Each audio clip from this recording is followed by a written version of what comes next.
Good morning, everyone. My name is Sarah O'Shea. I'm the Director of the National Centre for Student Equity in Higher Education. Thank you for joining us today. I'd like to start by acknowledging the elders. Today I'm located on Whadjuk Noongar lands, and I wish to pay my deep respects to elders past and present and emerging, and to the Aboriginal community that continue to care for country. I stand for a future that profoundly respects and acknowledges Aboriginal perspectives, culture, language and history, and a continued effort to fight for Aboriginal justice and rights, paving the way for a strong future. Thank you for joining us today. Neshi is hosting this webinar, and it's part of the National Careers Week. We are a research, policy and practice centre funded by the Commonwealth Government with a dedicated mission to improving the higher education outcomes, access, participation, retention, success and completion rates for marginalised and disadvantaged people through a variety of strategies, including research, practice and policy. I'm delighted to be able to bring you this webinar that showcases 4 large-scale projects that were commissioned by the National Centre to improve access to information about higher education study options, pathways and careers for disadvantaged students and those who influence them.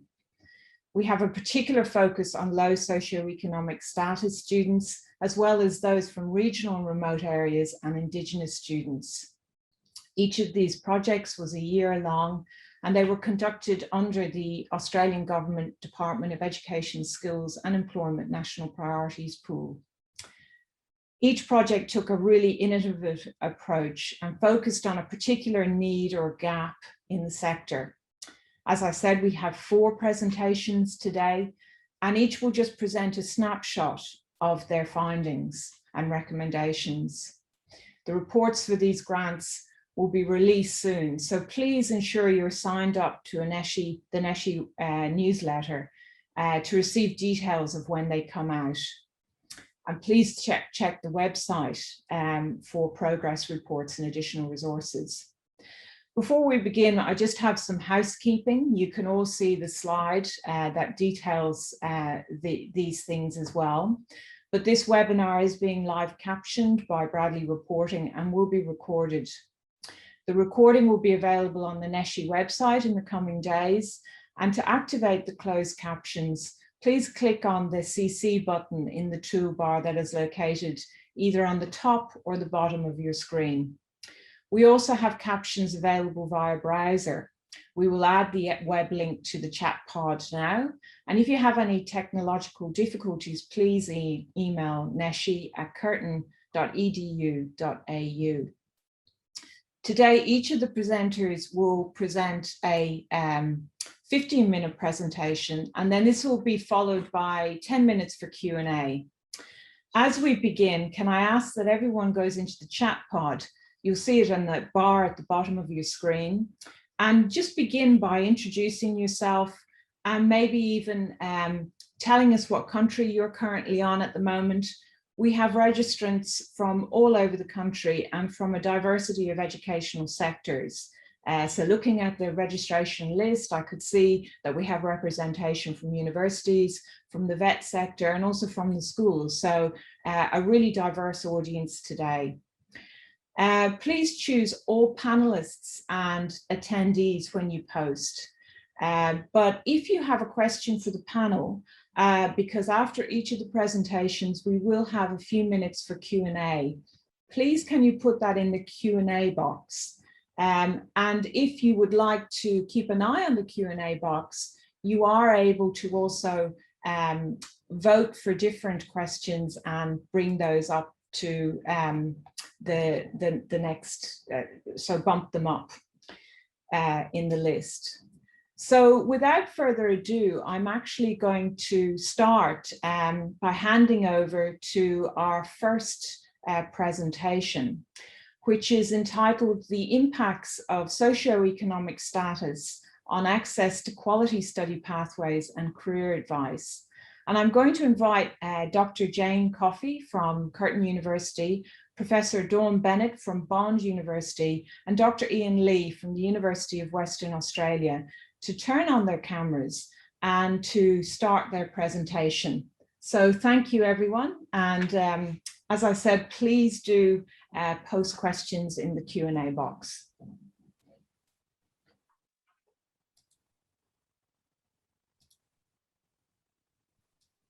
Good morning, everyone. Lovely to be here. Thank you for the introduction, Sarah. I'll just briefly introduce myself, and then team members will introduce themselves as well. Just briefly, I'm Dr. Jane Coffey from Curtin University. Good morning, everyone. I'm Dr. Ian Lee. I'm an economist based at the University of Western Australia.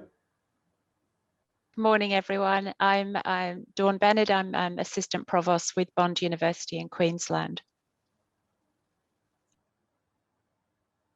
Okay, so just briefly, just the title of our project. This was conducted last year. So it was basically looking at the impact of socioeconomic status on access to and the quality of study advice regarding future careers and pathways for secondary school students. So I will actually pass on to Ian to talk about, because it was very much, it was a complex study, and we looked at information from a range of different sources. So I'll hand over to Ian, who went into looking at the LSA data. Then I'll hand on to Dawn, who was basically the person who spearheaded our study of career practitioners within the school system.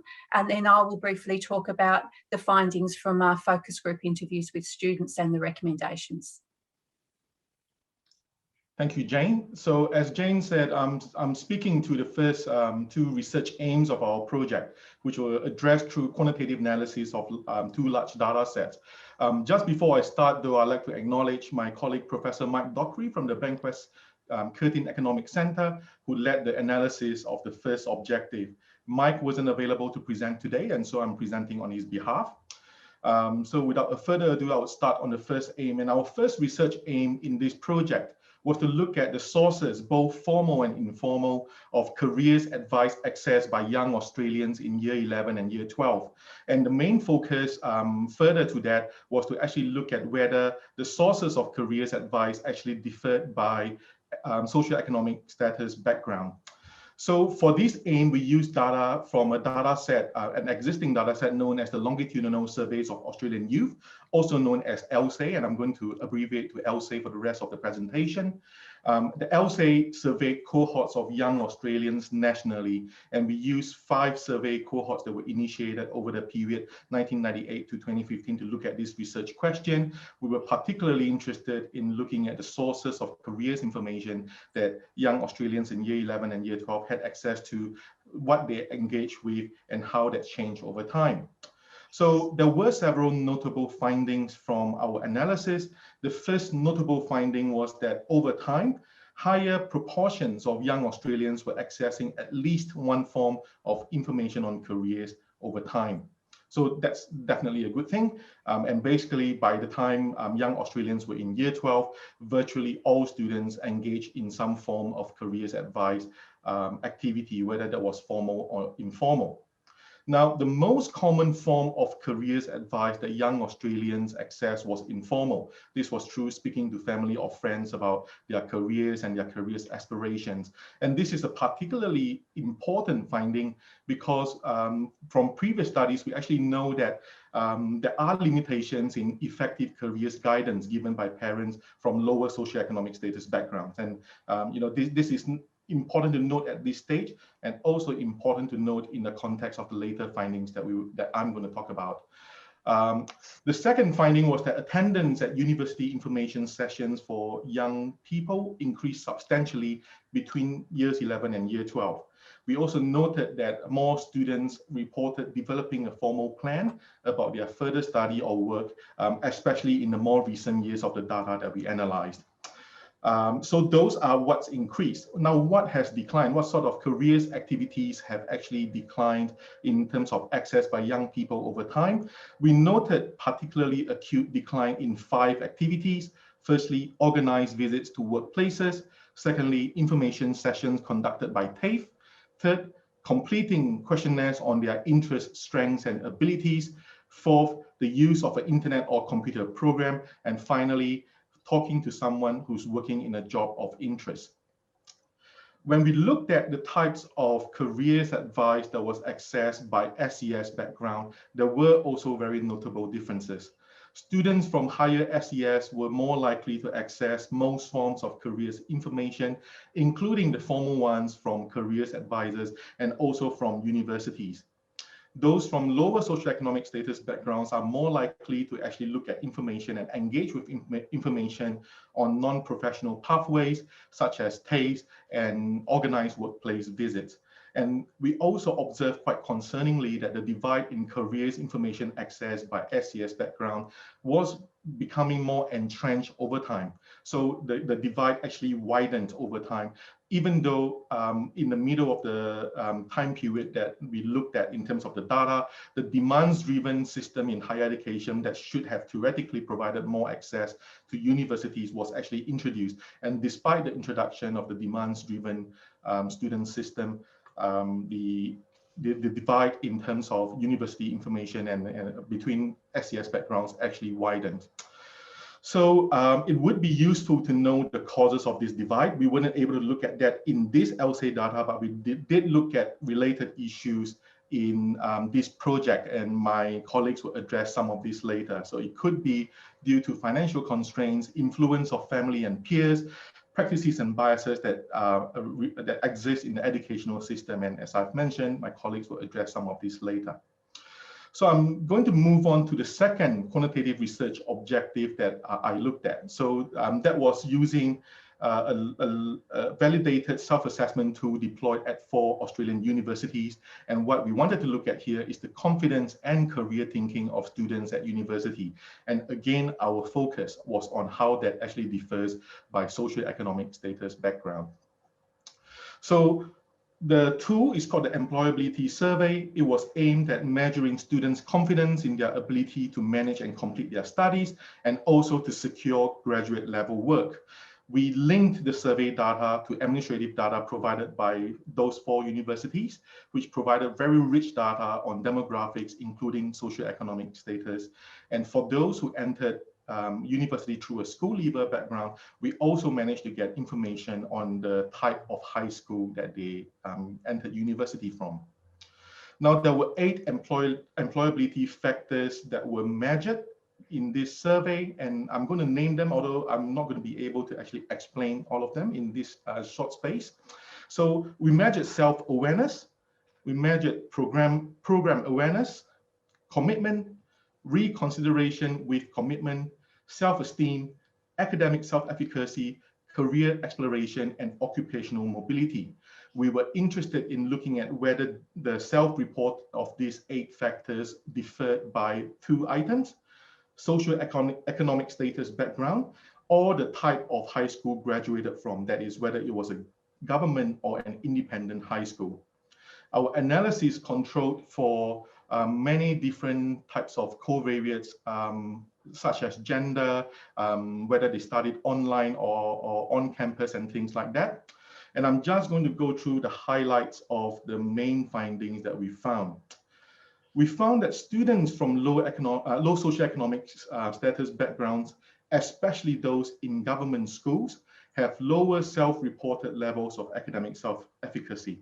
Now, to dissect that finding a little bit more, low socioeconomic status students tend to report lower levels of academic self-efficacy, that is, their confidence to actually perform well in their studies. But this was compounded especially by low SES students who came from a governmental school. Another finding was that students who were not from low SES, that is, if they came from a medium or high SES background in governmental schools, they also had lower levels of program awareness, self-esteem, and occupational mobility. And both those findings compared those students to non-low SES students who were in independent schools. So the upshot here is that while low SES background is associated with lower amounts of confidence, coming from governmental schools appeared to be really influential in actually being associated with lower levels of confidence or careers thinking. Now, the next logical question that we were going to ask was how these employability factors might influence other student outcomes, such as performance at university or future employment. We were not able to look at future employment because the students who completed the survey are still moving through their university life, and many have not completed their studies yet. But we did look at how these factors were actually associated with academic performance.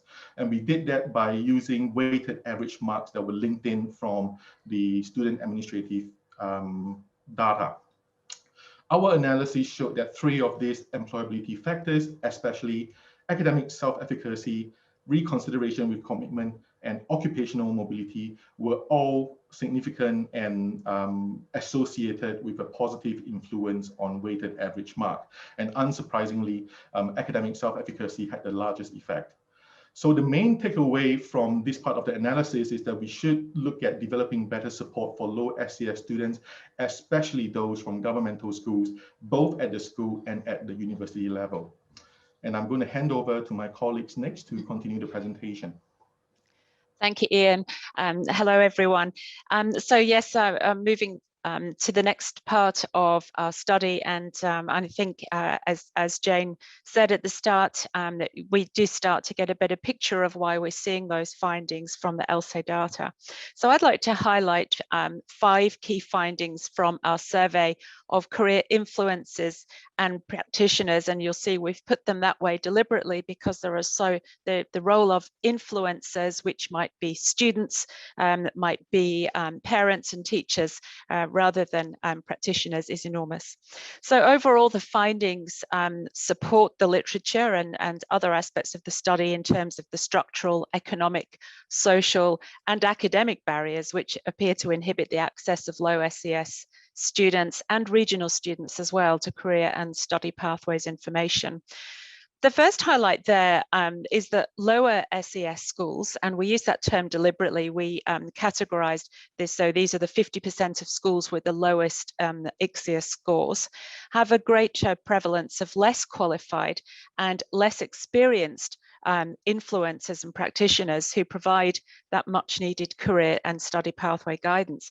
In fact, unqualified staff are far more likely to be responsible for providing those guidance in lower SES schools than they are in other schools. Second, and this was across the board, career practitioners report being undervalued, overworked, and having insufficient time and resources to meet students' needs. These really low overall satisfaction rates support the need for a national focus on the provision of quality, well-resourced career and study information, together with adequate advice and support services for students in all contexts.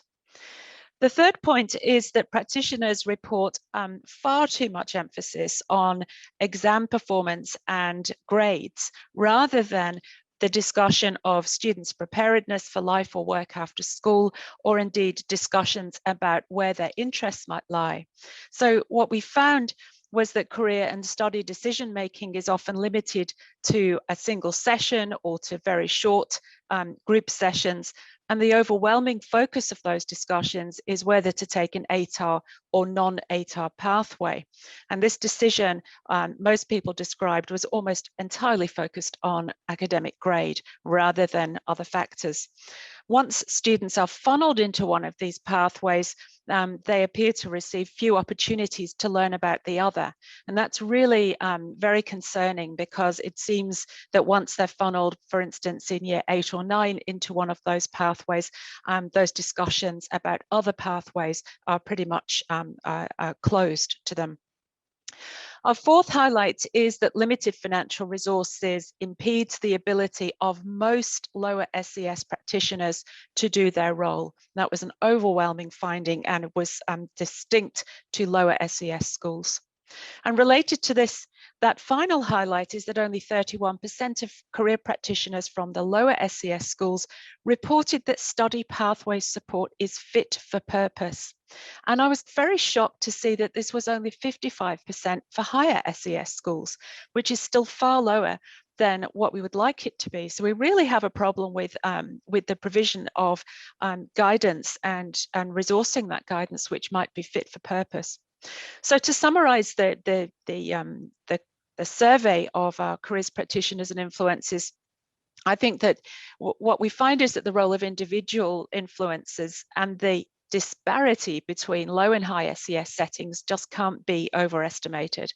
The study provides very strong evidence that adequate career and study pathway support for Australian students is at the moment contingent on more practitioner time, more financial support, more professional training, particularly among non-qualified staff, and a cultural shift in that value proposition of what careers and study support is and should be in schools.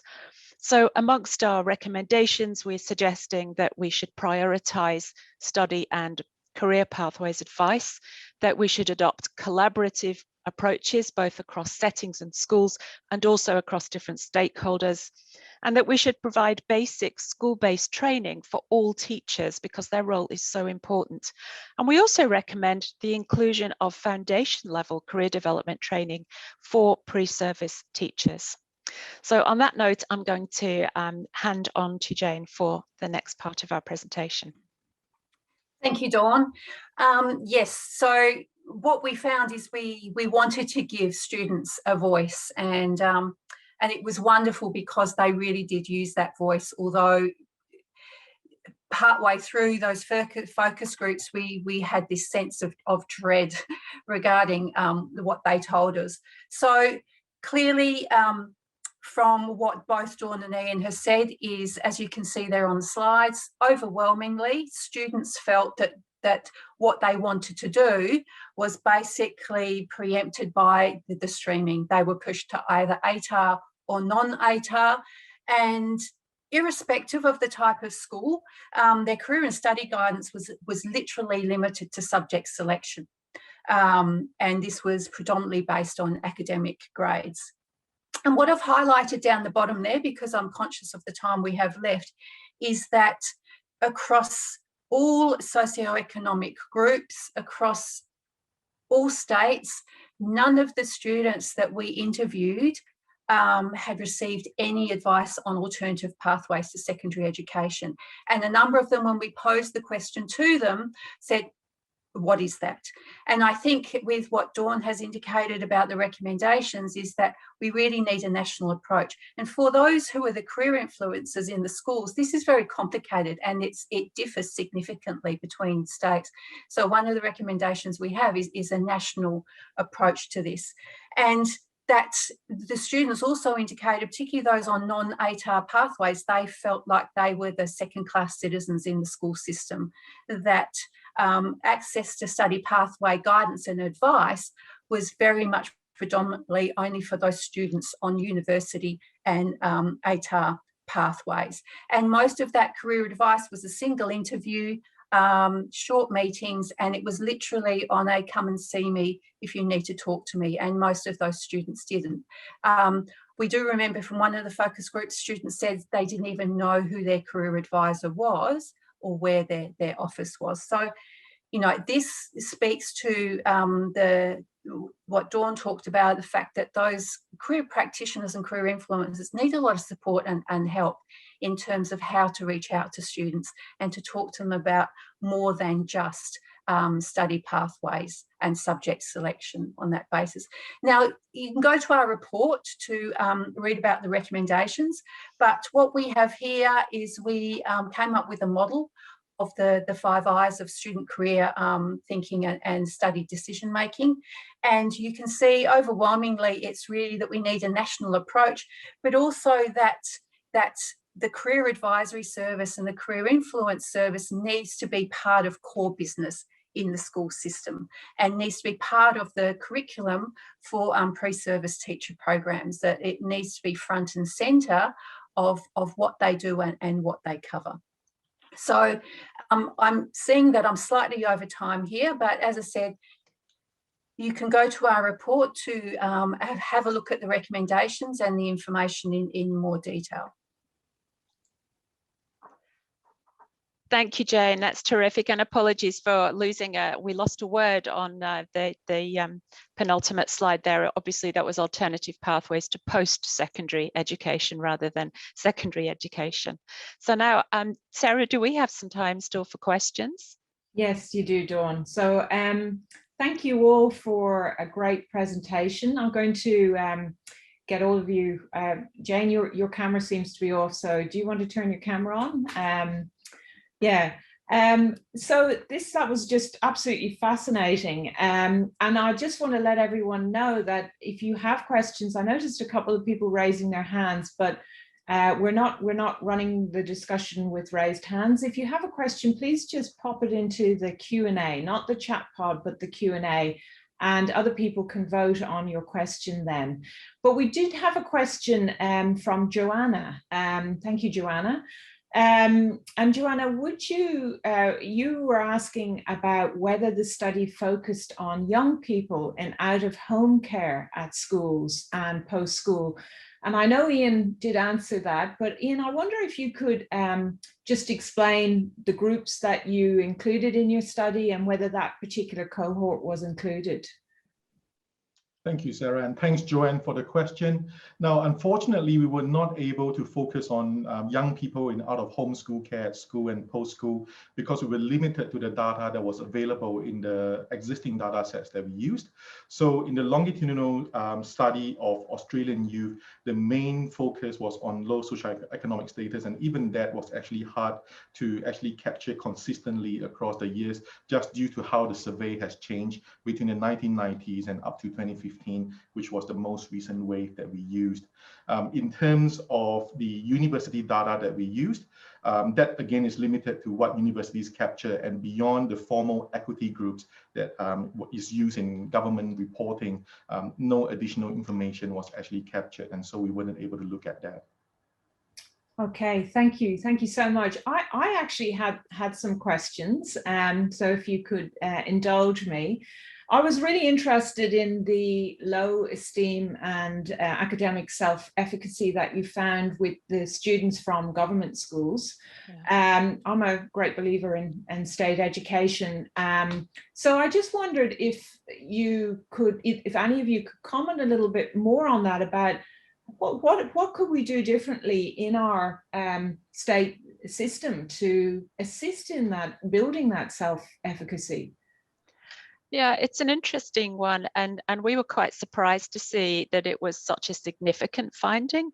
I think that so the self-assessment tool is obviously a self-assessment of confidence at that point in time, and so when we're looking at something like academic self-efficacy, or in plain English, that my confidence that I can pass my studies, we're looking at whether students feel that they it could be part of being part of that culture and being very comfortable in their tertiary education setting, feeling that they are able to keep up with their peers, feeling that they have adequate study advice. All those things would contribute to my confidence that I might pass my subjects.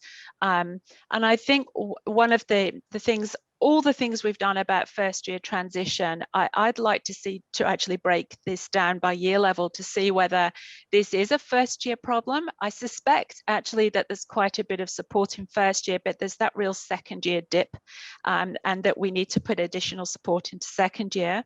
Your question about what we could do within state high schools, I think we could surface the terms self-efficacy and self-esteem, and actually teach students what they are, and do some really positive education around how we can reinforce those self-beliefs amongst students. I know that it happens in pockets all over the place, but I'd like to really see a push on that, and to help students to unpack that and understand those terms for themselves. Thanks, Dawn. Does anyone else have anything to add? I've got something to add. So thanks, Dawn. That was a brilliant answer to the question. I think what I found interesting as well was that even though students from low SES and government schools had lower amounts of self-esteem, that didn't actually turn out to be a contributor to their academic performance. So yes, in that sense, that that confidence aspect, they might be just selling themselves short. It was only those who actually felt not confident in their academic ability that actually translated into poorer I guess, academic performance. So I think it's the academic support that we should look at. And you know, yes, the other thing is the self-esteem bit. we should actually try to address that as well, but at least that's not turning out into adverse outcomes in academics. But from an employability perspective, of course, if a student is less confident than their peers relative to academic performance, they're less likely to be able to, pitch their abilities and capabilities to a placement supervisor, to a graduate employer. So it's really important that we start to build this early, I think. Oh, thank you, Dawn. Thank you, Ian. We've had a couple of questions that have just come in. Thank you to Mary, Sarah, and Lincoln for posting in the Q&A. I'm going to start with Mary's because actually it was a question I had as well. So Mary, you and I are thinking along the same lines. Any suggestions about how we might include the student voice in policy making? Well, thanks for that, Sarah, and thanks for that, Mary. I think one of the first suggestions is that obviously we included that student voice to quite a great extent in the report. And one of the things we're hoping is, as a first step at least, is that with this study and with other studies that have been funded, is that our findings and what the students have indicated and what they've said is actually considered by policymakers, and actually that we look at policy from the student point of view. So that's in there, but the policymakers is also around having national surveys, national focus groups that involve those students, that we involve those career influencers in the schools in that policy decision making, because they have such an important role to play. We're saying that they need to have a more important role to play, but they can actually feed into policy as well, because they're at the forefront of the students making those decisions and talking about what they want to do with their future selves. Thanks, Jane. And Sarah has asked, this is quite a big question, and you might have to keep it brief, but what is the role that widening participation can play in addressing these findings? Are there any initiatives that maybe aren't currently being done that perhaps the WP agenda could pick up? Isn't that a great question? As Ian said in his part of our presentation, you would think that actually the widening participation agenda would have addressed some of these issues, but in fact, LSE data suggests that the gaps are becoming larger, not smaller. I have to say, given that around half of our young people now attend post-tertiary education, there's an enormous opportunity for those numbers to count.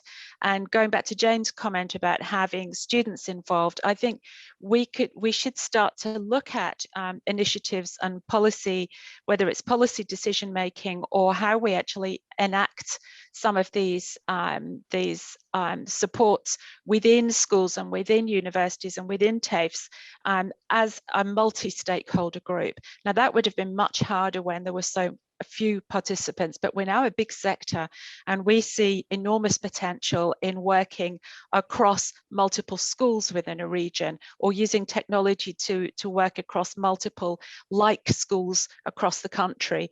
We see enormous potential for, as Jane said, engaging students, the student voice as in a students as partners model in a lot of this decision model making, and just really practical things like every pre-service teacher needs to have some career development learning training. They simply do, because they are at the forefront of that advice giving. Thank you, Dawn. I'm going to just go one more question, and we do have a number who have come into the Q&A. So I'm going to, when we've finished your little session, I'm going to invite the presenters to respond to those on the Q&A if you're allowed to do it now. And just one last question from Lincoln. How were students from low socioeconomic backgrounds supported to make informed choices? Was there anything that stood out as particularly good practice? Okay, what did stand out was particularly average practice, to be quite honest, because from our findings, it was purely around, or predominantly around academic academic grades. So a lot of that decision making wasn't informed Lincoln. It was very much based on the academic grade. So it could be, and we did have a wonderful quote that we've included in the report from a student saying that, you know, they were strong in maths and science. Oh, so I think you should go and look at engineering. And the particular student was, I'm not actually that interested in engineering, but they were guided on the basis of their academic grades. And unfortunately, if they were students where for a number of reasons those academic grades weren't strong, then there were no informed choices because they were pushed into the non-ATAR. And one of the things we found is that work integrated learning programs, and industry visits, which are so important for those non-ATAR students, was very hit and miss. And we found that students from regional areas had less access to those opportunities than students in metropolitan areas. So again, those informed decision makings, formed in decision making was few and far between. Thank you, Jane. Well, on that note, as you can see, this research and the other projects you'll hear from today are rich in their findings. But I would just like to thank you, all three of you, for coming today and presenting just this snapshot of your work. I'm now going to ask you to turn off your cameras, and I'm going to invite Sue Kilpatrick. And Sue is going to present on, Professor Sue Kilpatrick from the University of Tasmania is going to present on jobs of the future and the journey of toast. So a very intriguing title, Sue. And just a reminder to everyone, please do post your questions in the Q&A, and then other people can vote those up. So thank you. Over to you, Sue. Thank you, Sarah. So I hope you can all see my slideshow. I've tried to make it a little bit interesting. But before I start, I'd like to acknowledge the Palawa people, who are the custodians of the land upon which I sit, the Launceston campus of the University of Tasmania. And I'd like to acknowledge the elders past, present, but particularly emerging. Every time I talk about education, I'm very, very interested in emerging leaders. I'd also like to acknowledge my the rest of my research team. Olivia and Kylie are panellists presentations here. Others are just quietly listening in. So this presentation is different from the others in that what we were interested in is not so much students themselves, but we're interested in equipping those people in rural communities who you've just heard about in our first presentation, equipping those people who support students to make informed education and career pathway choices.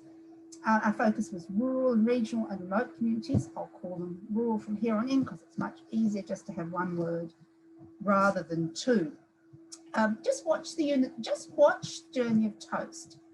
Now I chose Toast thanks to University of Newcastle and Southern Queensland, who've used this before to expose jobs. And I pose the question if you'd be thinking about in the back of your mind, how many jobs are there in a piece of toast, such as our little toast face who you'll see on all of my slides? So without further ado, hopefully I can make the next one happen. How do I do that? It's not working. Oh dear. So it was working earlier. So if I go, I might have to go see all slides and go next one. And there you are. You might get that from time to time. So why did we become interested in this topic? So this follows from a previous Neshi funded project about rural home community factors and why do people choose what they choose. So back then we surveyed well over 3,000 students who came from rural postcodes and had actually made it all the way to university. So the first thing I'd like to point out that's not on this slide is that a lot of those people are not school leavers and not young people. In fact, about 40% of the new domestic undergraduate students on this campus that I'm sitting on are not coming to us directly from school or even in the 1 or 2 years after that.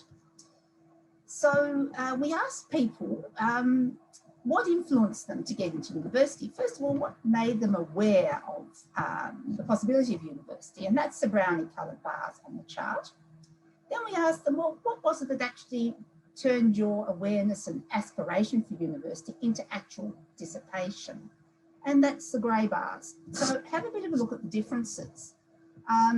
We've heard that first presentation talked about teachers and school staff. They're great at making students aware of university, younger students, but not so good at actually that next hurdle of what does it take to get there? What does it mean? What's it like living in the city?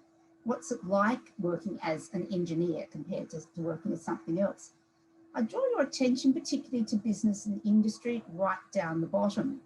They support people to get to university now. It's not just making them aware, but it's making it seem practically possible. It doesn't mean they're giving out money, but it means there's some sort of support. The other thing that you'll notice from this is how many different people are involved. So yes, there's good old family, really important as we'd expect, but there are also organisations and groups. There are other people in my rural community who studied at university. And look at the TAFE Adult Learning Centre. Lots of rural people have a pathway that isn't straight to university traditionally. Now just keep an eye on our little friendly toast face. How many of those jobs down the side were you aware of that were part of the journey of a piece of toast before it was ready to eat? So we thought, well, how do we equip some of these people here? So how many jobs do you know about? You're probably a pretty well informed lot. But if you're a mentor driver in a rural community and you're sitting next to a young person who's trying to work out what to do, would you know about all the jobs that there were available and how to get there? If you're the news agent in the local rural community, would you know how to advise the young person who was working for you after school? So our research aim was to equip people who we called key influencers with the knowledge and confidence to talk to other people, not necessarily just young people, about education and career pathways. Right, so now I think we've got the clicks happening, working, that's good. So what did we do? So a lot of this project was actually about our method. It was research into, is this method going to work? So our method was saying, well, let's partner with some rural communities. So we had funding to do that with 3 communities in 2 different states who we've imaginatively called communities 1, 2 and 3 to keep it anonymous. We chose the communities because of our prior knowledge of the community. So our teams worked across education and health and regional development. And we had some relationships with rural communities. So maybe our sample was a bit biased. We contacted not just schools and education providers, but Regional Development Australia committees, local government and our industry contacts. And we said to them, do you think these communities, and we had a larger set to start with, would be places that would be happy to work with us? And we identified 3. And we said to them, okay, what we're going to do is we're going to work with you. This is co-production of knowledge. We'll form what we call a pathway working party of about 12 people, 8 to 12 representatives from industries, from schools, parent groups, local government, service clubs, whoever was interested in the community. And we'll fund you with a local pathway broker. That's the person on the ground. So we were conscious that we were from the university. One of our communities had a university local campus. And in that case, a couple of the campus staff shared the pathway broker role. In one community, the local government said, oh, yes, look, we're doing some employment projects. Can we share a person? And we subcontracted them to provide the pathway broker service. In the other community, we employed somebody from the community, but paid them, had them reporting to us. So different models. So we said to our working groups, this is what we know about your community, demographics, opportunities, industries. Tell us what you know about your community. And we put them together. So we valued the local knowledge equally with our knowledge of the community. But then we said to them, well, look, we've got a little bit of money for you each, about $5,000. We want you to decide on some programs and events and put them on. And your aim is to equip key influencers, that's teachers, families, employers, businesses and industries, etc., with the knowledge and confidence to help young people and other people who are career changing to decide on their education and career pathways. keep an eye on the little guy, the toast guy down there. Would you like to be a packaging designer? It's a job. Right. So what did the communities choose? Well, all of them chose a program that targeted parents and families. 2 of our communities decided to divide their budget between a couple of different programs. There was a theme of exposing key influences to hidden jobs in the community. So actually there's quite a lot of work, especially in these days of recycling, in garbage waste management and the circular economy. Have you thought of that? They chose things that demystified post-year 12 options and what they really entail. And this isn't for the young people, this is for the key influencers. There was also a focus on local people talking to local people, so authentic, relevant information. And then I won't talk about the evaluation quite yet, but so Parents Matter is a program that we'd used before, the team had used before in some communities, that trained up some parents to run events for other parents. 2 of our communities did that. One of them ran a careers expo. One of them, we trained the parents and they ran a careers expo. In the other, they had a Q&A session online. Now, COVID happened. I remember COVID. COVID happened whilst all this was going on. And there had to be some adjustments. One of our communities had high youth unemployment rate, but also a high general unemployment rate and big job vacancies. So they said, well, look, actually, we want to spend some time with older potential students and working out how to get them into jobs. So we had a program that talked to people in neighbourhood houses and libraries and online access centres, staff and volunteers in those centres. We said to them, well, look, what do you do when somebody comes in and they're looking for ways forward and what they could do next, you know, training, education, careers. And we provided them with what we call learning first aid. When our report comes out, there'll be more information in that, of course. I should say our report is currently being revised. So there's some helpful comments to our reviewers if you happen to be out there listening. So we evaluated both the overall approach, but also those interventions. So things like the warm connections, the Parents Matter, Future Talks, which was the program one community chose to demystify post-year 12 options for parents in the middle of a COVID pandemic where they were really lost about what the world could be like for their year 12 students. So we did surveys and interviews, and we found that the vast majority of the key influencers who came along to their community's intervention, so the Careers Expo, the online Q&A, the Future Talk online sessions, reported an increase in their knowledge of pathways and increased confidence in talking to young people, employers and or others, which was great. And the working party members increased capacity to support young people. What I'm really, really thrilled about is sustainability of the program. All 3 communities have plans for future programs to seek funding or to implement things, which I think is, for me, that's the best thing that's happened. So what did we learn from all of this? So we were particularly interested in trialling, as I said, the overall methodology. Now, we already knew that we'd run Parents Matter before and the communities adapted it to their own contexts. We already knew that that worked. We'd run Warm Connections before and evaluated, and we knew that worked. Future Talk was a bit new, but that worked too. What we're really interested in was, you know, we've given the communities, we were there as advisors. We walked alongside them. We had the local pathway brokers there to hold their hands, but were they really able to do this by themselves? So it's an alternative to the coming in. We're from the university. We know best. We know what's best for you. So did that work? So what did we learn? Basically, we learned that the approach worked. In the communities we chose, bearing in mind we'd worked with them before, we learned that communities are experts on their own community.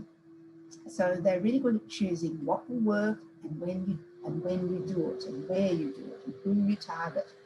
So how do you Publicize Events. Who do you trust? What's the right communication channel? So the community Facebook page in one community was the very best way to make things happen. In another community, the local government was a trusted institution. If the local government said this is the thing to do, then people tended to do it. And each community was slightly different. One community we discovered was full of divides and divisions. We also found that there were some things that we didn't do so well. So the Aboriginal, one of the communities had a larger than state average Aboriginal population. We failed to engage them. We'll do it differently next time. So we've learnt some things too. We found that key influences are found in unexpected places. Driver mentors, I wouldn't have thought of that, but as soon as somebody says it, it's obvious. Sports coaches, local libraries and neighbourhood houses are places that people who've left school will go to for advice, support. One volunteer said, well, somebody came in wanting to buy a second-hand computer, and I said, why? And the person said, oh, I'm thinking of doing some study. Started a great conversation. The person ended up enrolling in a university associate degree.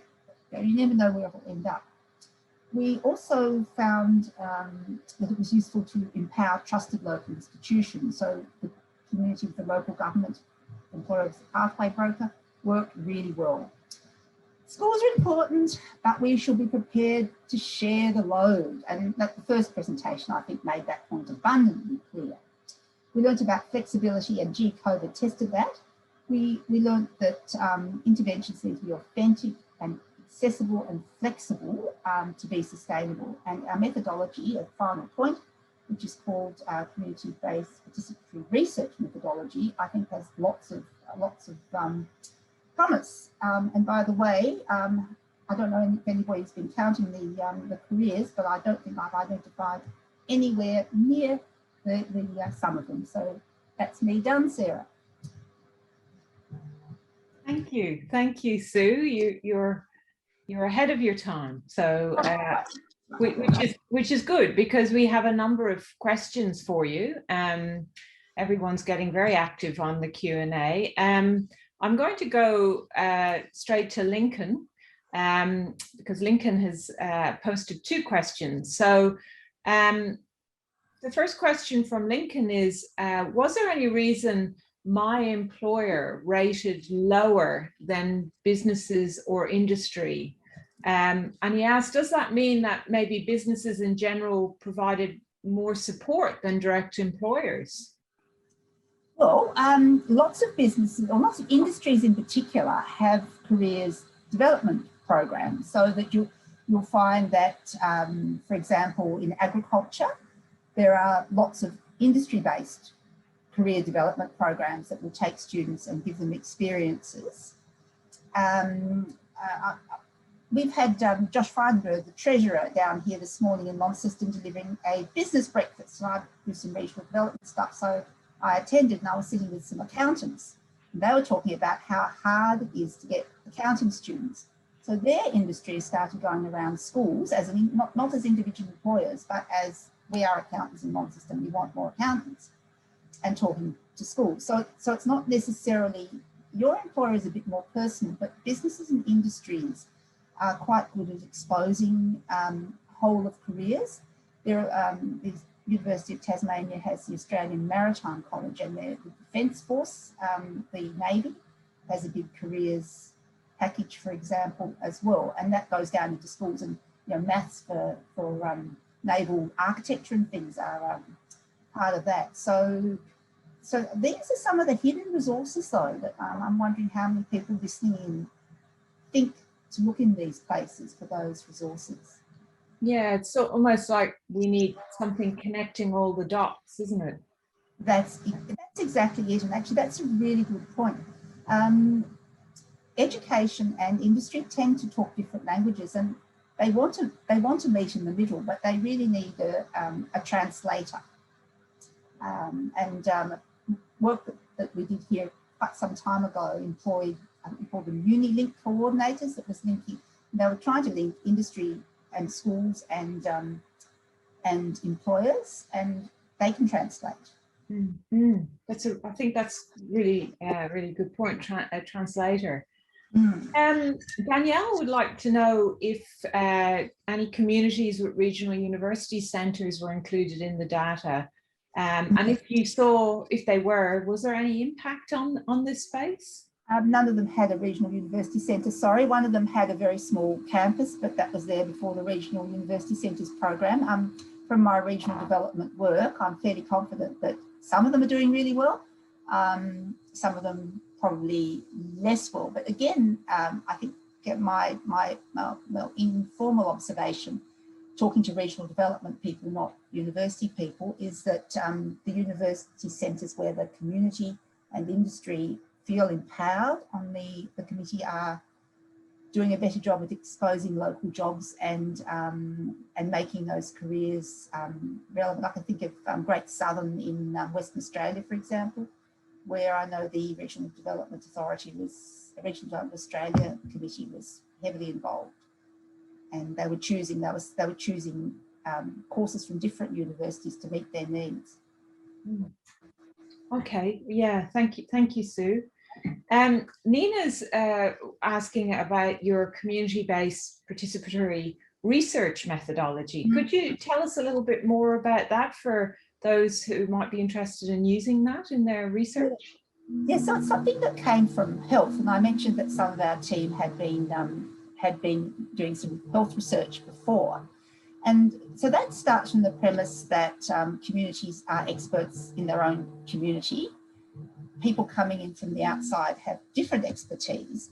So what you're trying to do is work as equal partners. So this can be a bit frightening for researchers because you're letting go of control and you're valuing knowledge that's not necessarily what us researchers think of as proper knowledge.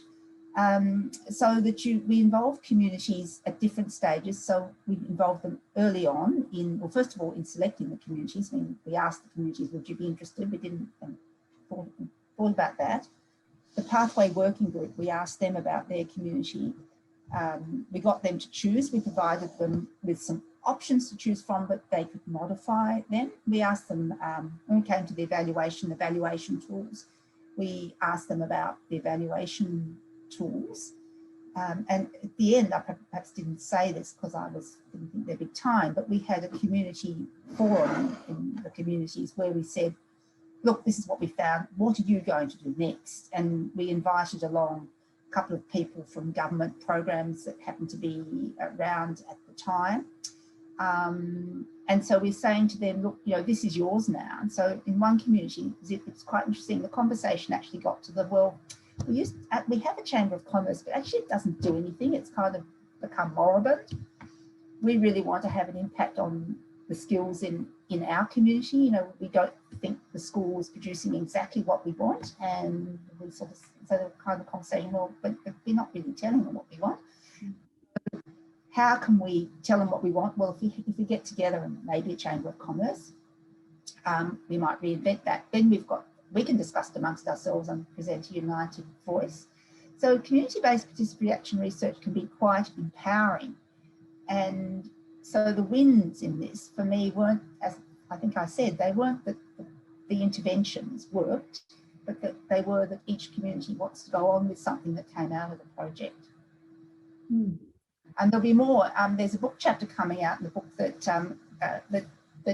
Sarah, you are editing, and Olivia and Kylie, that will tell you a whole lot more about community-based participatory action research. So I'll put in a plug for that.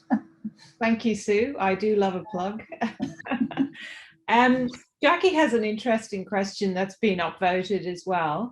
Jackie asks, reality TV is a great influencer today, and she wondered if you knew of any attempts to develop any shows along the lines of The Farmer Wants a Wife, but maybe we call it The Farmer's Daughter Wants a Job.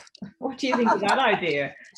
I don't know. I can tell you that some years ago, the Victorian government produced a regional atlas, and one of the figures was a demographic thing of the proportion of men and women of some particular age group, and the takeaway message from that was you need a motel with a great community ball in somewhere around about, if I remember rightly, Hamilton or something in Victoria. Yes, so reality shows, and I don't know, but one of the learnings from this was that COVID forced a lot of this online, and we ended up with a lot of online stuff which we recorded. So we have got some shows, reality shows up there. One of our community's Facebook page, which had, I mentioned there was a Q&A session with panelists from local industries, so someone from the local aged care facility. You think there are jobs, lots of jobs in toast, just aged care has got even more, I think. The aquaculture industry, which was big in that community, hospitality and tourism, which we hope will be big again in that community. And so that had something like 6,500 views when we came to do the evaluation report, which was earlier this year. So and the link will be in the report when it comes out. So not a TV show, but if anybody's interested in an offer for that, would be interested in that as our next project. Oh, thank you, Sue. Thank you. There are one or two other questions in the Q&A, and some people have made some comments. So I'm going to wind up yours now, but perhaps you could pop into the discussion Q&A and just respond to those we didn't get to. And thank you, Sue. It was fascinating. I learned an awful lot about jobs in toast. Good. But it's really just meant to make you aware of what you don't know. Yeah, no, it's terrific. Thank you so much. We've built a little comfort break into the session today because we're aware that after an hour, people's attention starts to wane. So we're going to actually take a little break for 10 minutes. And so I'm conscious that people are on different time zones. So I'm just going to let you know that we'll be starting promptly again at either 1/4 to the hour or 1/4 the hour. So that might be 10:45 if you're over in WA, 12:15 or 12:45, depending on which state you're in. So stretch your legs, make yourself a cup of tea, but please be here promptly for the next presentation. And we'll see you in just a few short minutes. Thank you.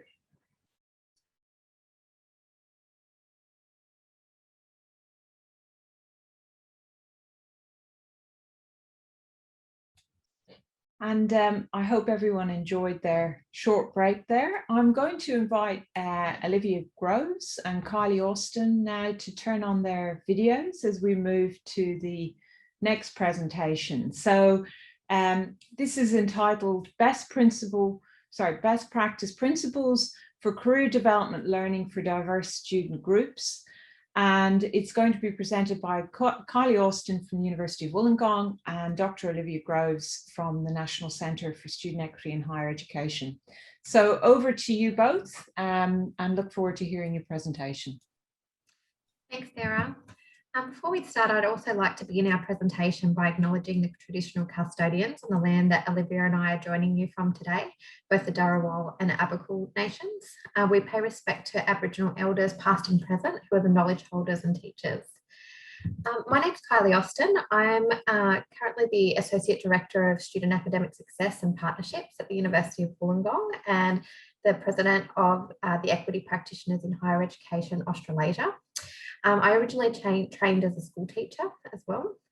Olivia, who is presenting with me today as well, she is the postdoctoral researcher at the National Centre, and she comes from a teaching background and has an interest in supporting student success into and through higher education. So today we're going to present to you on our Neshi funded project where we investigated best practice career education for students from low socioeconomic backgrounds. I'm going to hand over to Olivia to talk through the aims and the methods that we undertook in the research. Thank you, Kylie. Let me just move forward. There we go. So hello, everyone. So the inspiration for this project really came out of the experiences of university staff associated with this project in their work with career advisors in local schools. So for over a decade, outreach and widening participation work has meant that universities have been working with career advisors in local schools to support the career development of students seeking a pathway into university or other post-school education. So anecdotally, the research teams found that the career advisors in these schools were really engaged and committed to the outcomes of their students.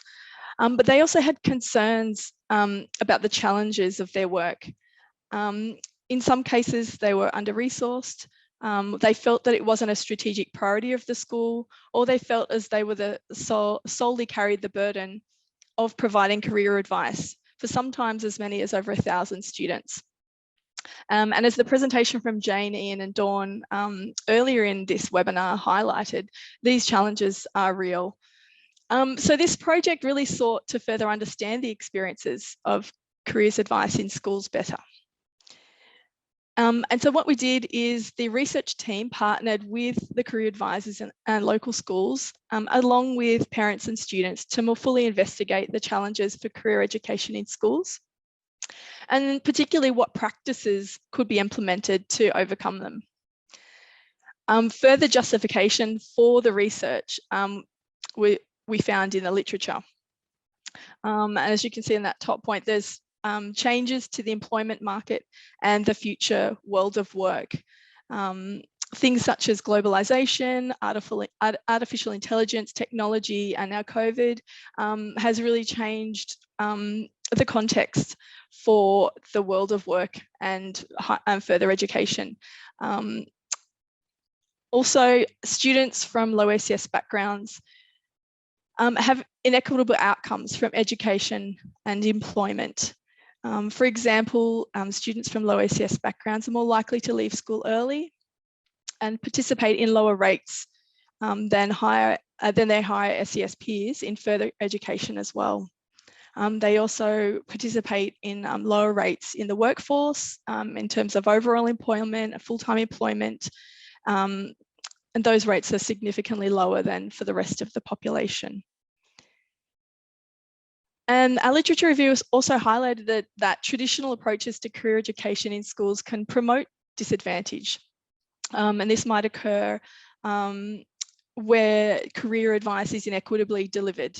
And so students in more advantaged schools are getting better career education and advantaging them even more.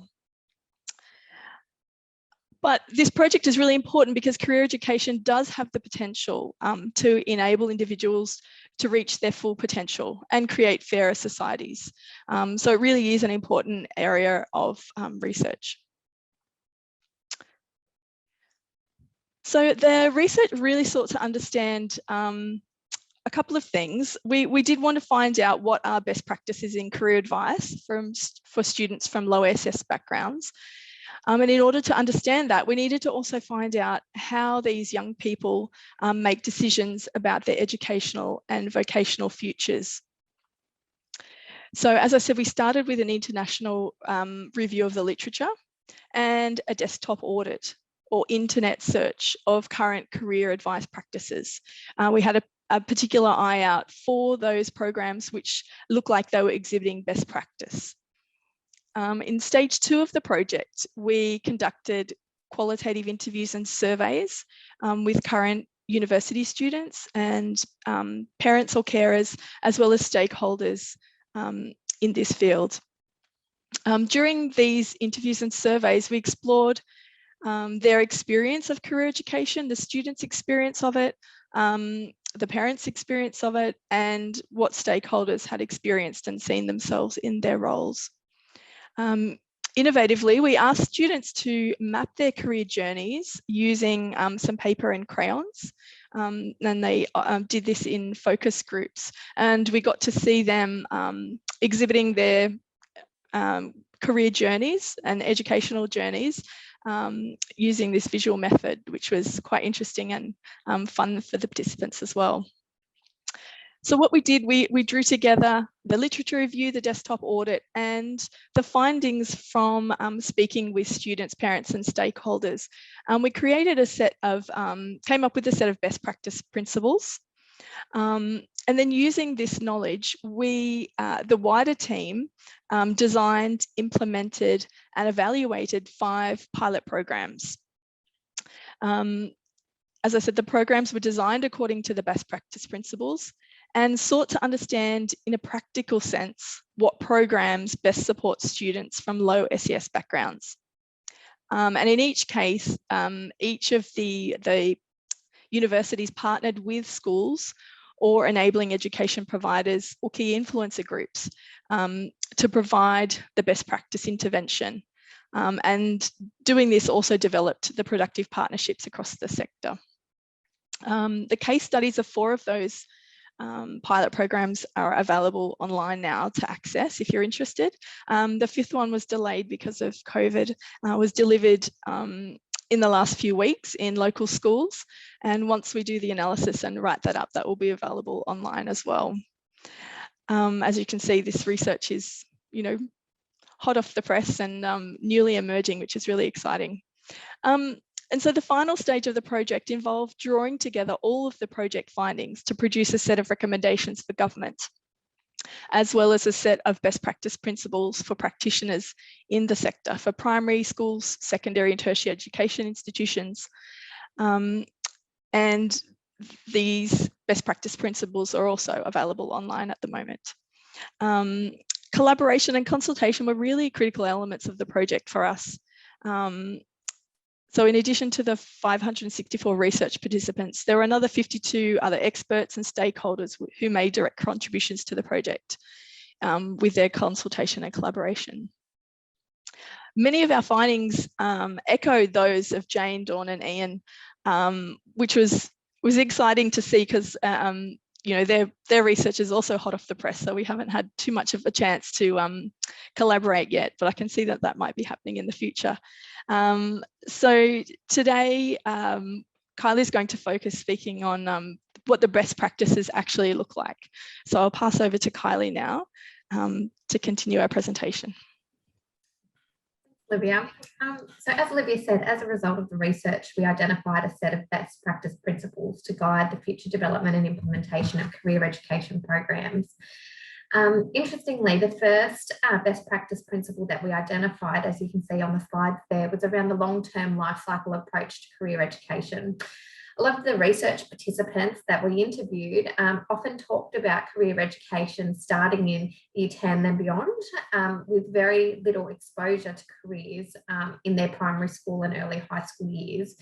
And from the research, we know how important those formative years are to developing and broadening students' aspirations and understanding the pathways of how to achieve them. So that was a really critical element. And the fact that well, some of the students also explained that, you know, when they moved from school to university or school to TAFE or school to work, that they often had to re-explain or renegotiate that their career pathway. So having a long-term life cycle approach to career education was identified to be really important.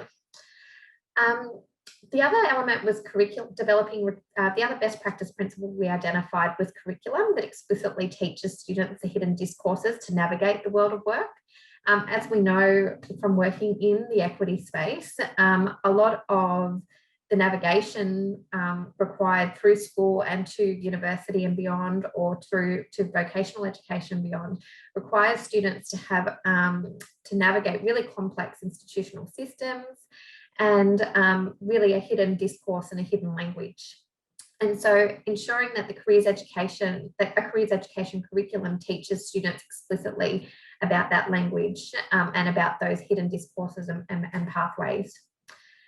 The other element was around increased access to career education. A lot of the careers advisors in schools that we talked about, as Olivia identified earlier, sometimes were servicing over 1,000 students on their own, or they were servicing a small number of students, but with a really short amount of time and taking on additional subject loads and things like that in school. So that was a really critical component, was increased access to career education. A couple of the other best practice principles were around school-wide approaches to career education, and I'll expand on that when I get to the case study shortly. But basically, the school-wide approaches to career education, a lot of careers advisors felt that it fell to them to have those discussions with students about their career education and their future pathways. However, what was identified was the importance of building in career education into the curriculum, and I'll expand on that a little bit more in a moment. Parents and students as partners in the provision of career education was also seen to be critical, as we saw from Sue's earlier research, the role of key influencers on students' decision making and working alongside the student rather than telling the student, you know, what they needed to do was some really critical findings that we found as well. Ensuring professionalised approaches to career education to ensure that students are receiving the highest quality career education was also identified. There were some really good examples that we identified in our desktop audit where there were some really good training programs available to career education practitioners, and ensuring that career education practitioners had a wide range of options as well. You know, ensuring that the programs were evaluative, that they were place-based in terms of working within specific communities, as different communities had different needs and different contexts, and normalising the fact that, you know, a school to university or school to TAFE work pathway is not always the normal progression through school as well. The other elements were around impartially led partnerships that values all careers pathways and fields of study, so that it wasn't, for example, a university leading the partnership and that the university being the sole option for students in terms of transitioning out of school, but that we had a separate organisational entity that was impartial in kind of developing and delivering career education, and that we clearly defined how those partners would work together. So we were undertaking a very strong partnership model. As Olivia identified earlier, we then took these best practice principles and applied them to 5 pilot studies across Australia. One of those was based at the University of Wollongong, where we brought together current student-facing career practitioners, the local school careers advisors, and widening participation staff to leverage their expertise to design a teacher professional development program that embedded career education in the curriculum and all key learning areas across the school. The goal was not for the university to come in and run something, but instead support the careers advisor in the school and to continue to position her as the expert in the space. And the benefits, I guess, for the university staff being involved was often we go in as widening participation practitioners and work with a discrete group of students for a very short period of time, where this allowed the concept of career education and aspiration building to continue on in the school, even when specific stakeholders weren't necessarily operating in the school environment. In terms of how it was delivered, those stakeholders got together and designed the program in a very collaborative process. They designed 3 one-hour face-to-face sessions for teachers from all key learning areas on career decisions and influences and the changing world of work, career conversations, and careers in the curriculum. And they have developed both online and face-to-face modules around this, because obviously we were delivering last year during COVID. And so we've actually made a lot of those resources available on our website as well. 19 teacher participants participated in the research and in the program, with one of those actually being the school principal. So we actually had really strong buy-in from the school principal as a strategic priority to embed career education in the school. And as a result of all of those teachers and principal being involved in the delivery of the program, we had some really clear outcomes in terms of the classroom teachers having increased knowledge of career terms, career roles, and increased confidence in having career conversations with students, and increased positivity towards implementing a whole school approach. We know that careers education is often something that's delivered one-on-one, and it often relies on the ability for the careers advisor and the student to make a really strong connection by undertaking an approach that really is focused on the whole school, it allows those existing relationships between students and teachers to kind of transition into career conversations as well to support the students. That's a really brief snapshot, I guess, of our initiative. We took very much a practice-based approach to the research and an applied approach. So hopefully that's useful in terms of taking some of the things that we've learned and applying them within your own context. Thank you, Kylie, and thank you, Olivia. I'm sure that will be very useful for a number of our participants today. And just to remind everyone that we will have all the PowerPoints available. In fact, they are available now. If you scroll back in the chat pod, you'll see there's a link to all the PowerPoints in case you wanted to get online and have a look at the resources that Olivia and Kylie mentioned. Now, we do have a few questions for you. Probably the first one I'll go to is Nina, who's asked, what are universities doing or could they be doing to support this access to career education? Yeah, I think that's a really interesting question. And being a university staff member myself, I think we need to acknowledge our role as a part of a broader set of stakeholders. So often, particularly the way that HEP is designed, universities have the funding, they design the activities, and they work with schools to implement a whole range of different programs to increase access to higher education and vocational education. I think what we need to do is recognise that we're actually one stakeholder in a whole network of stakeholders that provide career education to students, and that the role of other stakeholders, such as TAFE, private RTOs, community organisations, that those pathways and their role is equally as valuable as the university pathway as well. And I think sometimes that can get lost in the policy framework that we're operating within. So I guess my advice in terms of universities is probably one is not to position universities as the sole and the primary pathway post-school, but also to form partnerships within your local region of organisations that are delivering career education and work with the schools to have a holistic approach. Yeah, thank you. That's very interesting. Alison has a really interesting question as well. And it's around the embedding of the career education within the curriculum. Alison's interested to know how that was done. That's a great question, Alison. In terms of our research, when we were talking to students and parents and stakeholders, we found that the embedding is not being done very frequently.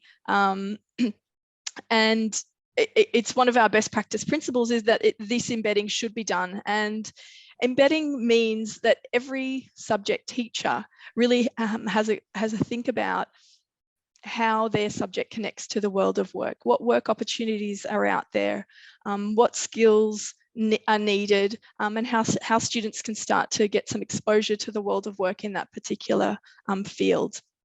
And so the pilot program which UOW implemented with the local school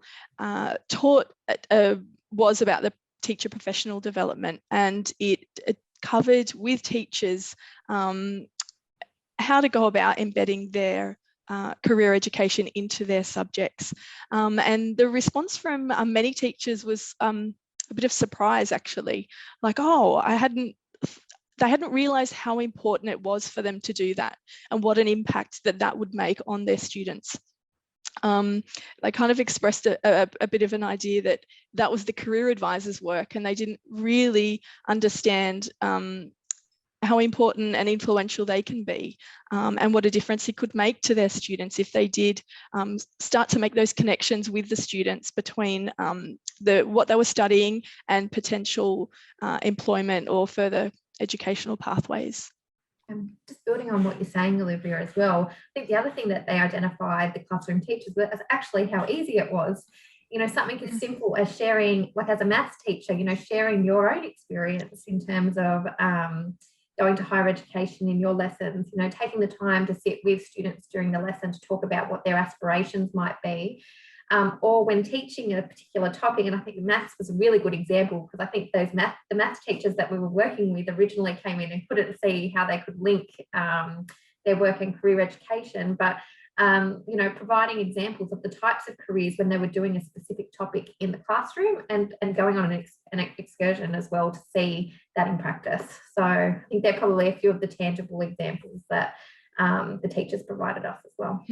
I'll add one more thing there. You just reminded me of one of the principals of a school, a large high school from a low SS area, shared that he intentionally hires teachers with varied experiences from, you know, differing backgrounds, not just teachers that have done education and gone straight through. He really values hiring teachers who have done a bit of this, done a bit of that, have experienced the workplace intentionally, so that those teachers can speak to the students and share their own personal experiences. I think the project highlighted how important it is for everybody to share their own personal experiences with young people, and just have those career conversations and expose them to, you know, the options that are out there. Thank you. Look, we have had a few more questions, which I'm going to leave you to have a look at in the Q&A. But one thing that is coming over strongly, I've had a couple of people ask around the sort of the approach you took when you were training the teachers, and whether there's any resources around that available on the website you put up. Are you putting any of those resources, are they available to people? Yes, actually they're up there now. They recently got updated. So if you look on the final slide that we shared, there's the website there which has all the resources that we have created for the project, including the case studies and some resources there. So the staff that implemented the professional development in the school were very generous and shared their resources with us, and so the PowerPoints they've used and is available. And that's the same goes for a few of the other pilot programs. The lesson plans have been provided, so duck over and have a look. Yeah, Olivia, maybe I might ask you, just to put it on you, when you finish, could you just put that maybe in the chat so people can, okay. Yeah, that link I think would be useful for people. Mm-hmm. But thank you so much, both of you, for a really interesting presentation. And I know people got an awful lot out of it. If you have a look at the chat and the Q&A, you'll see that there's a number of comments and also reflections that your work has generated. So thank you so much. And I'm going to ask you nicely to turn off your cameras now and invite Molly as certainly our last but not our least presenter. Molly, thank you so much.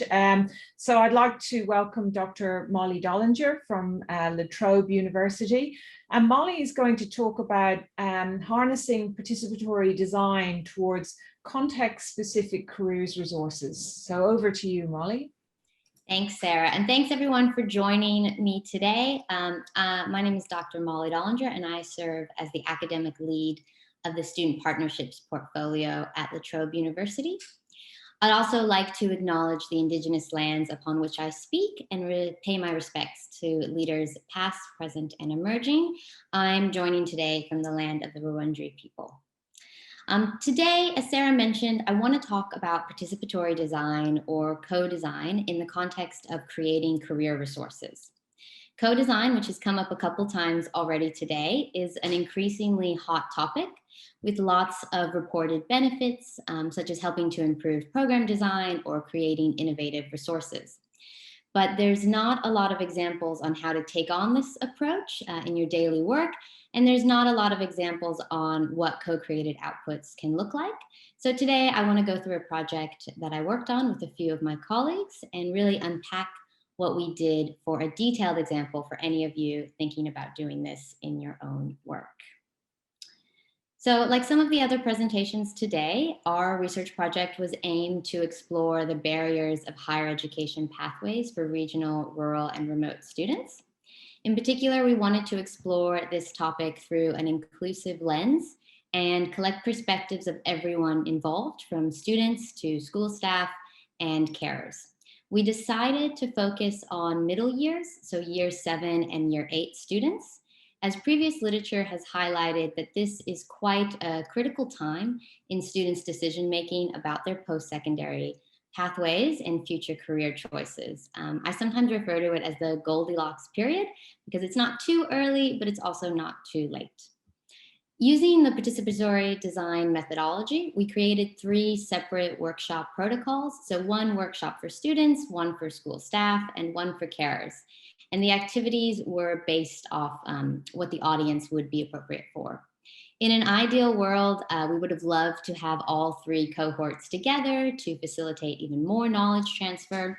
But I'm sure, as lots of you here know, fitting the workshops into the school schedule was already a huge win, and it was all very tight, so we just had to have it as 3 separate workshops. We used co-design for a couple reasons. First, none of the research team were from regional, rural, or remote communities, and we didn't want to make assumptions about what their expectations or motivations were. And this is really important whenever you're conducting research in an equity group, when none of the researchers come from that group. And even if they do come from that group, it's always great to get more authentic opinions. But we also used co-design to help create meaningful relationships with the community. As our participants pointed out, they get asked to do a lot of surveys and interviews that collect their data, but these opportunities don't allow for the researchers and the participants to work together to understand the context of the school or the town. So while I think we've all adjusted to the Zoom world, there's still something, and will always be, deeply powerful about visiting these communities and seeing them firsthand. Finally, as Sue mentioned, participatory design shifts the idea of who are the experts. I think this is actually what drives my passion for co-design so much, because the researchers take on almost a childlike level of curiosity, where we question what it is we thought we knew, we listen, we ask questions. In some ways, it's quite pure research. And by empowering participants who have never had that kind of control or level of respect before, it can be incredibly powerful and enriching. It can also help build ownership of the outputs and the research itself, which can then help with implementation and engagement. However, of course, 2020, COVID, so we were only able to visit 4 outer regional schools in Victoria.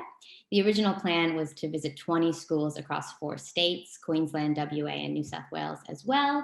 But we did do some additional interviews with principals in Queensland and WA, and hopefully we will be making it to WA later in the year to do some workshops there as well. Okay, so that's why we used co-design, but what is co-design? So co-design workshops use a scaffolded approach to get participants reflecting and problem solving. They're different than focus groups, which typically aim on collecting participants' experiences, and instead ask participants, what are the solutions? So in particular, we drew on design thinking exercises which guide participants through the process of ideation that starts broad and becomes increasingly focused as the workshops go on. So to illustrate, I typically like to start things off with an activity called the flash thinking exercise. Something like asking teachers, what are the barriers to supporting student career aspirations? To keep everyone broad, I ask participants to focus on naming as many barriers as possible, rather than focusing on just 1 or 2. And everyone likes a bit of competition, so we normally have a bit of a prize or something as well. This really warms up the group and gets them thinking, and then sort of gets them into the research. But the next step in design thinking is about generating empathy. So this stops people from getting into that trap of thinking that they already know what's best on an individual level, to thinking about what would be best for the community. So perhaps asking participants to storyboard, which is drawing like on comic strips, student stories that they know or have imagined, or falling behind or not getting the career support they needed. So what happened in the story? When did it happen? What were the steps? Who was involved? Things like that. And then thinking about how these pitfalls might have been prevented. So what was possible, but what was also impossible? Because in all of this, it's important to keep in mind, what we can change and what we can't. And as the workshop progresses, we focus more and more on solutions. Another great activity, and a good one to end on, is called a Lifeboat Exercise. It's a fun activity where the participants are put into small groups and they're told that a giant flood is coming, a bit like the story of Noah's Ark, but there's only one lifeboat. So the people on this lifeboat should be the best equipped to support the new world that'll happen after the flood. So everyone has to work with their team to pitch an idea and then get chosen for the lifeboat. I know it's a bit dark, but I really like this activity because this is the type of thinking that makes co-design workshops unique from your typical focus group. Rather than focusing on past experiences, participants have to work together to generate an idea, but also think about how they're going to pitch the idea to the wider group. By adding this element of the pitch, and you see this really frequently in co-design work, participants have to think about why their idea is useful and what the value is. Also, while we do discuss the pitches afterwards, I usually finish the activity by saying, breaking news, the weather report has changed and everyone is safe. That's especially important with the student participants. I'll mention that all of these activities and more are available on our handbook that we created. There's a picture of it there on the slide, which is on the Neshi website, or you can fill out the survey at the end of this presentation. There's a QR code and request it there. So I'll mention now, the bad part about co-design is the data is incredibly messy. It's worksheets and butcher paper and voting tallies and photographs of whiteboards and things like that. So if you're short on time, it's probably not the right research approach for you. And it's certainly not the kind of stuff you can put into an Excel spreadsheet. So if you go the co-design route, you have to be prepared for you and your team to read and reread and feel a little bit uncomfortable with all the data that's going to come in. I also like to take my own observational notes during sessions and after sessions because I'm constantly updating what I think I've heard and what I know. Frequent team meetings are also really key to make sure that everyone is sharing their ideas and that major themes are being highlighted along the way. But the outputs, I think, are definitely worth it. So an example here from our workshops was when we created the Victorian specific toolkit for teachers and carers to support their children or students. So we included key topics that were requested from the workshops, including transport options to examples of location-independent jobs. We also included a section on debunking myths about university, such as that it's only for wealthy students, as well as age-appropriate career guidance for carers to discuss with their children. So all of these things, I wouldn't have come up with them on my own or the team. And it was really important that we spoke to the participants. We also, our data helped to create the 10 career-focused learning activities that would fit into the Australian curriculum and the Victorian Careers Curriculum Framework. Teachers in particular had a lot to say about these activities, and it was already touched on today, really stressed the importance of them being really easy to do, everything right in front of them. They fit into the curriculum, but they're fun activities that the students would enjoy. So topics included raising awareness on specific jobs or industries that are set to grow in regional areas, or rethinking traditional jobs in regional areas such as farming, and emphasizing how post-secondary education can support those jobs and why it's actually quite useful to pursue post-secondary education, even if you're doing a job that traditionally perhaps didn't need it. We also did our best to embed a positive narrative about regional, rural, and remote communities through these activities, as a lot of participants felt that the current resources available to them didn't properly promote the benefits of living in these communities. Like I said, this was not just myself, but a team effort. So many hands make light work. I also had help from Professor Andrew Harvey, Associate Professor Ryan Naylor, Dr. Marion Mahat, and Dr. Belinda D'Angelo.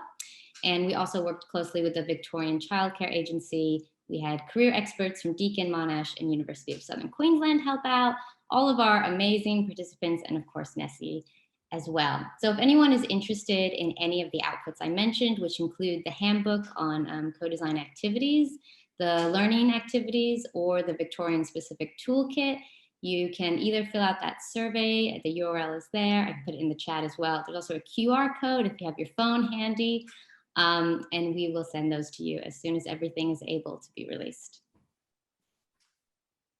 Molly, I think you get the prize for being the most time efficient. Yeah. Thank you so much. This is a topic very close to my own heart. I really love participatory research like this, and particularly using students who are much younger in their careers, can I ask, can I be so bold as to ask, what would be the preferred age bracket for these sorts of co-design activities? If I was working in schools or other learning environments, what sort of age group should I be looking at? Yeah, what's great about co-design is that increasingly it's included in the Australian curriculum, design thinking, as one of the key goals for students. There's so many applications to how students can use this type of thinking to problem solve even daily problems, like how do I get my assignments done or clean my room. So I would recommend it starting, pretty early on. Obviously, the activities themselves have to be catered for the right age cohort. So if you haven't worked with that cohort before, definitely speak to parents and teachers before you start out and make sure that it's going to work for that cohort. But it can start quite early on. Yeah. We have actually a question as well from an anonymous person, but how big was your participant pool or sample that you needed for co-design? And for those of us out there who'd be really interested in doing this, do you have any recruitment ideas? Yeah, so we had 101 participants in the workshops. Sorry, I should have put that on the slides. And then we had about 10 interviews. Recruitment for us was pretty easy for the students because it was built into the day. So, the principals worked with the teachers to decide which cohort would be included. But teachers and carers are more difficult. Teachers are very busy, so asking them to participate either during their lunch break or after the school day had ended is still a big ask to ask them, as well as carers. So unfortunately, we did not get the ethics approved to give gift cards by the Department of Education, which I think would have really helped. But we did do catering. But yeah, it is very difficult, especially in these communities where a lot of the carers would have to drive a pretty great distance in order to get to the school, either after hours.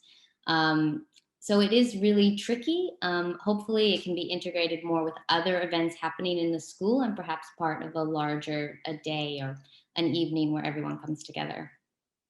Yeah, I know that your research was particularly impacted by COVID as well, because of difficulties with getting into schools, and of course you're located in Victoria, which was another level of complexity for you. But do you have plans maybe to build upon this project and take it somewhere else? Yeah, so I mean, we will hopefully be conducting more workshops in Western Australia later this year. But I think the hope is also that the project encourages other people to take the same approach. And it doesn't have to just be for, regional, rural, and remote students. It could be for any cohort that you're looking for and you have a research question in. I think the goal is just to encourage more people to take on participatory design as a research methodology and really show a hands-on example of what it's like. Because the first time you do it, there's a lot of questions of if you're doing it right, and is the data supposed to be this messy, and how do I, if you go from a quant background, quantitative background like surveys to co-design, the shift is can be a little uncomfortable. I can imagine, yeah. And what additional resources, or are there additional resources that you're currently developing as well? So no, we just have the 4 outputs. So the handbook on co-design for teachers, and then the Victorian specific toolkit, the learning activities, which are technically Victorian related because they relate to the careers framework, but they can be used in any state, and then our final report. That's great. Well, I'd like to thank you, Molly, for a really interesting presentation. And I'm really just to thank all of our presenters today, because as you can see, these projects are quite unique in their focus, but there's real commonalities across all the research and indeed a number of the findings. So as I mentioned at the beginning, all of these research projects are now finalized. A number of the reports are currently just awaiting final approval before they can be released. So if you are interested in sort of keeping abreast of where that release process is and when we will be providing the final reports, then please do think about coming and joining in with our Neshi newsletter. So if you go to the Neshi website, which I've put up on the screen now, you'll be prompted almost immediately to register for our newsletter. And the newsletter comes out every 4 to 6 weeks, and it provides an overview of what's happening in the equity sector, and what events are happening, and it's relevant not only to the higher education sector, but really we try and make it as broad-based as possible. If you have any questions or want further information about what we've talked about today, feel free to email us here at the National Centre. We will happily respond. Please follow us on Twitter or on Facebook. So thank you again to our presenters, and also to our audience who provided quite a level of engagement, even though we are rather limited on this Zoom and online medium. But I wanted to thank everyone for posting the questions. And as I said at the beginning, we will make the video available, and also all the slides are already available to you. A transcript and a video will also be uploaded to the site next week. And on that note, I'll say thank you very much. Thank you for joining us, and have a lovely day.